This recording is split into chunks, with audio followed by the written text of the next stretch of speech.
Bonsoir, une vidéo improvisée du 6 juin 2017 sur un cas concret, une action concrète. Que faire face à la montée de l'islam, à la montée des problèmes liés à l'immigration de masse en France? Où déménager en fait? Où aller? Alors donc pour les Français blancs, des régions qui vivent avec beaucoup d'immigrés et qui en ont marre, le conseil, alors pour l'étranger, c'est faire attention, ne pas aller dans un pays qui coule.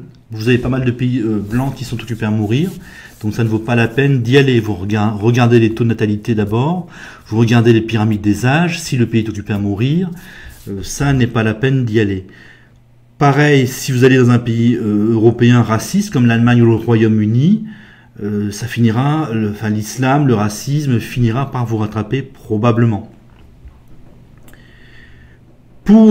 Pour la France, vous avez plein de départements français dans lesquels il n'y a quasiment pas de gens de couleur.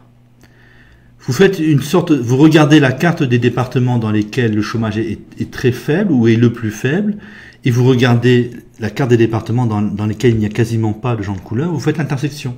Si vous voulez, si vous habitez en plein dans une zone désindustrialisée avec beaucoup d'immigrés, beaucoup de délinquance, beaucoup de problème, beaucoup d'islam radical, je pense que le meilleur conseil à vous donner, c'est de déménager dans un département avec un taux de chômage faible et dans lequel il y a très très peu de gens de couleur. Ça me paraît assez simple, mais plutôt efficace.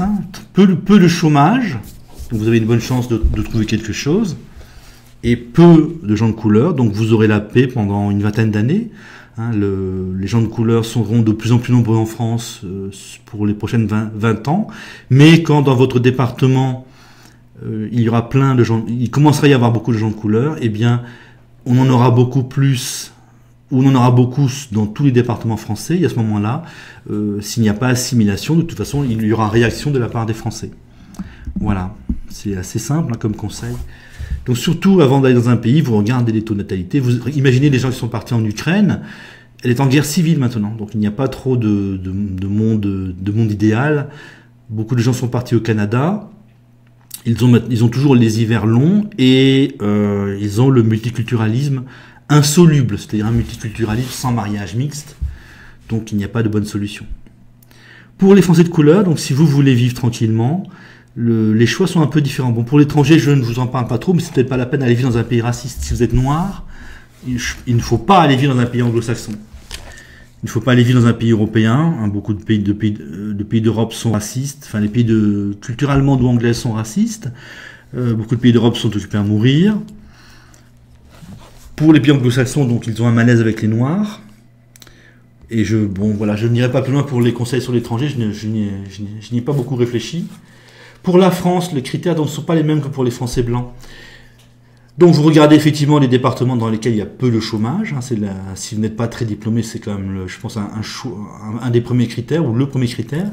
Et le second critère, c'est peut-être choisir un département non raciste a priori, universaliste. Donc en blanc ou en noir. Ici, il y a déjà pas mal de gens de couleur, donc c'est peut-être pas la peine. En blanc ou en noir. Ces départements-là vous demandent d'être pareil, voilà, et vous acceptent à partir du moment où vous êtes pareil dans votre comportement. Par contre, il ne faut pas aller, bonjour, donc remets la carte, il ne faut pas aller dans un de ces départements dans lesquels il n'y a quasiment aucun Français de couleur, aucune personne de couleur, parce qu'ils n'en ont pas l'habitude. Et vous risquez de subir une sorte de racisme dû au manque d'habitude, tout simplement. Pendant 30 ans, vous imaginez que pendant 30 ans, les gens se méfient de vous simplement parce qu'ils n'ont quasiment jamais vu un noir ou un maghrébin ou un turc dans leur département. Donc, ce qu'il faut faire là, c'est aller dans un de ces départements-là qui a 2-3% de gens d'origine africaine ou moyen-orientale dans le département. Je crois que c'est la moins mauvaise solution.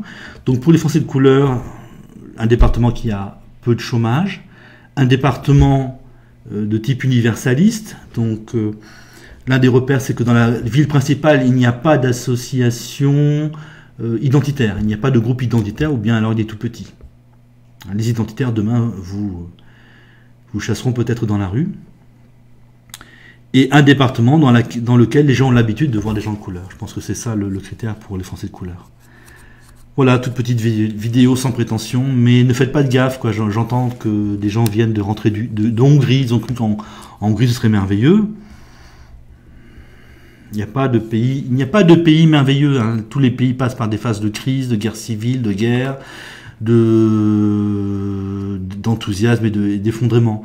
La France, qui a fait des enfants, qui épouse tous ces immigrés, a tout pour s'en sortir. A tout pour que dans 10, 20, 30 ans, on puisse reconstruire. Il y a pas mal de chances que la France soit un beau pays dans 10, 20 ans. Salut.